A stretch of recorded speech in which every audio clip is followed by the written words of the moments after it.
गोवा, जो करोड़ों लोगों की पहली पसंद है, खासकर नई जनरेशन के लोगों की, उनकी ख्वाहिश ही गोवा पर आकर रुकती है। वैसे तो पूरा गोवा ही लोगों के लिए आकर्षण का केंद्र है, खासकर शोर और शराब से भरे हुए गोवा के बीचेस। लेकिन इसके अलावा एक ऐसी जगह है जो शोर से कोसों दूर खामोशी से घिरा हुआ है। साउथ गोवा स्थित सेंट मॉल के एरिया में बसे हुए डिमेलो हाउस। इसकी वजह है इस घर के भीतर रहने वाली वो खौफ जो चीखों के रूप में घर से बाहर आती है और इंसान का दिल दहलाने के लिए काफी है। उस घर के आतंक का आलम यह है कि उसके आसपास के लोग भी वहां से चले गए हैं और वहां पर दोबारा कोई प्रॉपर्टी बिकी भी नहीं।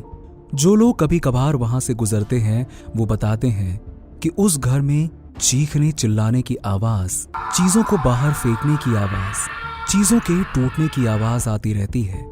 बाहर से एक खंडहर की तरह दिखने वाला डिमेलो हाउस अंदर से कुछ और ही कहानी बयां करता है। जगह जगह कांच के टुकड़े, टूटे हुए बल्ब, फटे हुए सोफे और दीवार पर जमे हुए खून से लिखे हुए निशान, लीव माय हाउस।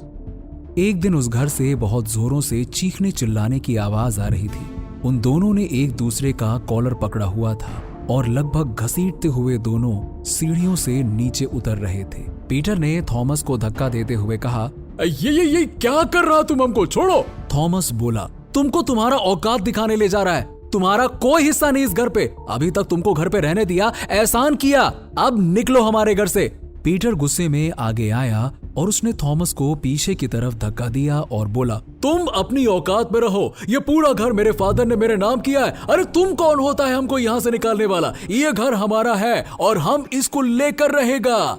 इतना कहते हुए एक बार फिर से पीटर ने थॉमस को धक्का दिया और थॉमस कुछ सीढ़ियों से नीचे लुढ़क गया और उसे चोट लगी। इस बात से थॉमस बहुत ज्यादा बौखला गया। उन दोनों के झगड़े की आवाज इतनी ज्यादा थी कि घर के बाहर तक आवाज सुनाई दे रही थी। ये रोज का ड्रामा था, इसलिए कोई भी इस मामले में इंटरफेयर नहीं करना चाहता था। लेकिन शायद ये मामला रोज की तरह नहीं था। आज थॉमस को नींद नहीं आ रही थी। वो सोच रहा था कि आखिर क्या किया जाए इस पीटर का, और तभी उसके दिमाग में आता है एक आइडिया। थॉमस समझ गया कि इसके अलावा और कोई ऑप्शन नहीं है। ऊपर सीढ़ियों से पीटर के कमरे की तरफ जाते हुए थॉमस के चेहरे पर गुस्सा साफ दिख रहा था। पीटर के कमरे में जाकर उसने लगातार कई फायरिंग की और पीटर को हमेशा हमेशा के लिए खामोश कर दिया। कुछ देर छटपटाने के बाद पीटर की मौत हो गई। थॉमस पीटर की लाश को खींचते हुए गार्डन में लेकर आया। वहां उसने एक बड़ा सा गड्ढा बनाया और फिर पीटर की लाश को गड्ढे में डालकर दफनाकर बड़े ही आराम से घर के भीतर चला गया। उस वक्त तो थॉमस ने बहुत बहादुरी दिखाई थी, लेकिन उसे अब डर सताने लगा था। आखिर में कई दिनों बाद थॉमस ने घर से बाहर निकलने की हिम्मत की और गार्डन में आकर खड़ा हो गया, जहां उसने पीटर की लाश को दफनाया था। वहीं खड़े खड़े वो काफी देर तक उस जगह को देखता रहा कि तभी एक पड़ोसी ने आवाज लगाई, कैसा है थॉमस माय सन, कैसा है? थॉमस घबरा गया। I am good uncle, I am good, how are you? I am fine my son, I am fine. जरा पीटर को बुलाना, पीटर से कुछ इम्पोर्टेंट बात करनी है। पीटर का नाम सुनते ही थॉमस की हालत खराब हो गई कि तभी अंकल ने दोबारा कहा, क्या हुआ? पीटर कहाँ है माय सन? हाँ, वो पीटर वो अपना हिस्सा लेकर दूसरी सिटी में रहने को चला गया है। अंकल को इस बात पर यकीन तो नहीं हुआ, लेकिन फिर भी वो चुपचाप वहां से चले गए। थॉमस ने इस बात को अब पीटर के गायब होने की वजह बना ली। जो कोई भी पूछता वो यही बताता कि पीटर अपना हिस्सा लेकर जा चुका है। धीरे धीरे करके थॉमस के भीतर का गिल्ट और डर खत्म हो गया था। एक रात थॉमस पार्टी करके बहुत देर से घर लौटा। पीटर की मौत के बाद पहली बार वो इतना एंजॉय करके आया था, बहुत खुश था। उस रात थॉमस गहरी नींद में सो चुका था कि तभी उसके कमरे का झूमर जोर जोर से हिलने लगा। थॉमस ने धीरे से अपनी आंख खोली और करवट लेकर झूमर की तरफ देखने लगा, लेकिन तब तक झूमर बिल्कुल शांत हो गया था। शायद थॉमस ने कुछ ज्यादा ही पी लिया था, जिस वजह से उसका दम घुट रहा था। वो तुरंत उठकर बैठ गया और कमरे से बाहर आकर ताजी हवा लेने लगा। तभी उसकी नजर उस जगह पर गई जहां उसने पीटर को दफनाया था। थॉमस की होठों पर मुस्कुराहट आ गई और उसने नफरत से कहा, my dear brother, I am sure अपनी प्रॉपर्टी पर इस तरह से परमानेंट सोना तुमको भी अच्छा लग रहा होगा। Good night, sleep tight. इतना बोलकर थॉमस पीछे पलट गया कि तभी उसे 2-3 कुत्तों के जोर जोर से भौंकने की आवाज आई। थॉमस ने जैसे ही पीछे पलट कर देखा तो उसने पाया कि 2-3 कुत्ते पीटर के दफनाए हुए जगह की ओर देखकर गेट के बाहर से ही जोर जोर से भौंक रहे हैं। थॉमस ने हंसते हुए कहा, पीटर, इन कुत्तों को भी तेरा यहाँ रहना अच्छा नहीं लग रहा भाई, तो भला मुझे कैसे लगता। फिर वो वापस घर के भीतर चला गया।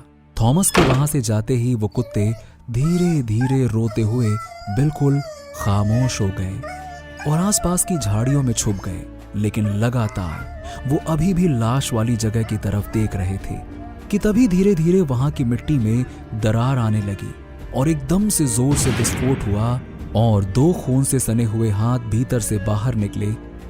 फिर रेंगता हुआ वो जमीन पर आकर खड़ा हो गया। उस पर नजर पड़ते ही कुत्ते वहां से दुम दबाकर भाग गए। थॉमस अपने कमरे में सुकून से सोया हुआ था कि तभी किसी ने एकदम से उसकी चादर खींचकर हटा दी। थॉमस एकदम से घबराकर उठकर बैठ गया, आसपास देखने लगा, लेकिन आसपास कोई नहीं था। थॉमस को लगा कि शायद उसका वहम है। वो वापस चादर ओढ़कर सो गया, लेकिन ये थॉमस का वहम नहीं था। उसके कमरे की दीवार पर एक बड़ा सा साया नजर आ रहा था।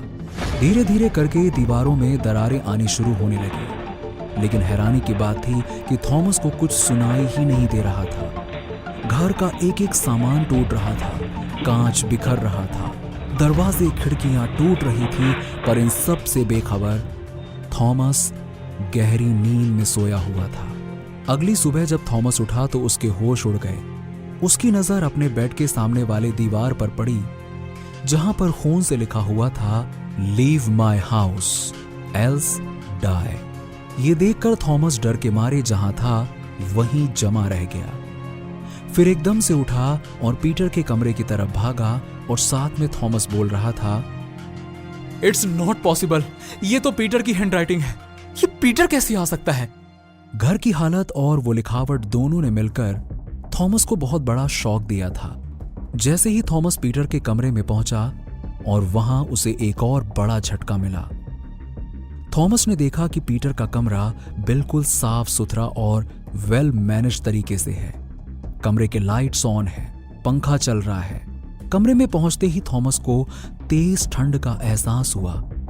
ऐसा लगा जैसे वो किसी बर्फीली जगह पर पहुंच गया हो। उसे अपने रोंगटे खड़े होते हुए महसूस हुए और साथ ही उसे कमरे में किसी के जोर जोर से सांस लेने की आवाजें साफ सुनाई दे रही थीं। तभी उसके कानों में एक चुभती हुई सी आवाज आई, जैसे कि कोई बिल्कुल उसके कान के नजदीक आकर बोला हो,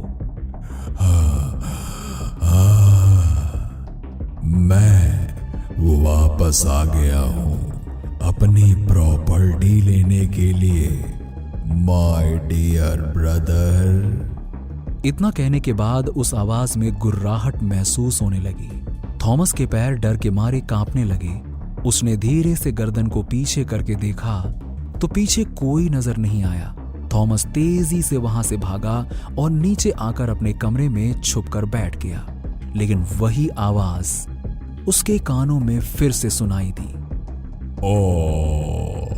What happened, my dear brother? मैं ये क्या देख रहा हूँ? अरे तुम तो डरा हुआ है। अरे देखो ना, मैं तो दूसरे शहर से आया हूँ। तुमने जो मुझे मेरा हिस्सा दिया था, उससे मेरा बिजनेस बहुत अच्छा चल रहा है और अब मैं तुम्हें अपने साथ लेकर जाने आया हूँ। थॉमस ने घबराते हुए कहा, no no no no no no no no, मुझे माफ कर दो, मुझसे गलती हो गई।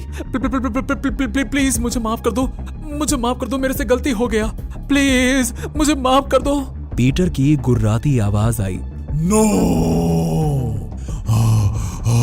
ये पूरा डिमेलो हाउस मेरा है। मैं अपनी ये पूरी प्रॉपर्टी लेकर रहूंगा, इसीलिए तो मैं वापस आया हूं। थॉमस कुछ देर तक तो पसीने में भीगा हुआ इसी कंडीशन में बैठा रहा। फिर धीरे से उसने पीछे पलट कर देखा तो उसकी आंखें बड़ी हो गईं। पीछे उसे खून से सना हुआ और सड़े हुए बॉडी के साथ पीटर नजर आया। उसकी गर्दन टेढ़ी थी, हाथ पैर भी टेढ़े थे और आंखों के आसपास खून के मोटे मोटे धब्बे थे, मानो वो खून के आंसू रो रहा हो। थॉमस ने धीरे धीरे करके नीचे की तरफ देखा तो उसकी छाती पर वही गोलियों के निशान थे जहां पर थॉमस ने उसे मारा था। थॉमस हाथ जोड़कर सॉरी बोलने लगा और सॉरी बोलते बोलते बेहोश होकर फर्श पर गिर गया। रात के 3 बजे जब घड़ी ने 3 बार बेल बजाई तब थॉमस की आंख खुली। उठते के साथ ही पीटर ठीक उसके सामने था। पीटर को एकदम अपने सामने देख थॉमस इतना डर गया कि उसे हार्ट अटैक आ गया और वो वहीं पर मर गया। ये मेरा घर है। नहीं, ये मेरा घर है, तू इडियट है। अरे फादर ने मुझे ये घर दिया था। नहीं, तूने साजिश की थी। मैं तुझे अपने रास्ते से हटा दूंगा। उससे पहले मैं तुझे मार डालूंगा। अच्छा, तू मुझे मारेगा? हाँ, मैं मार डालूंगा। हिम्मत है तो हाथ उठा। अरे हाथ उठा की बात करता है, रुक जा, मैं तेरे को बताता है। अच्छा, तेरी इतनी हिम्मत, इडियट कहीं का। अगली सुबह इन्हीं आवाजों के साथ पूरा डिमेलो हाउस गूंज रहा था। इस बार पड़ोसी उनके घर के अंदर गए। उन्हें डर था कि कहीं कोई एक दूसरे को कुछ कर ना दे, लेकिन जब वो अंदर गए तो उन्होंने देखा थॉमस जमीन पर गिरा हुआ मरा पड़ा है। लेकिन घर के सभी कोनों से उन दोनों भाइयों की लगातार आवाज आ रही है जो गुस्से से भरी हुई थी। उसके बाद से कोई उस घर के भीतर नहीं गया। उससे पहले मैं तुझे मार डालूंगा। अच्छा, क्या आपको हमारे चैनल स्पूकी फ्राइडे के वीडियोस पसंद आते हैं? अगर हाँ, तो प्लीज हमारे चैनल को सब्सक्राइब कर लीजिए, क्योंकि आपको पता है जिन लोगों ने सब्सक्राइब किया है उन्हें हमारे स्टोरीज सबसे पहले मिलते हैं।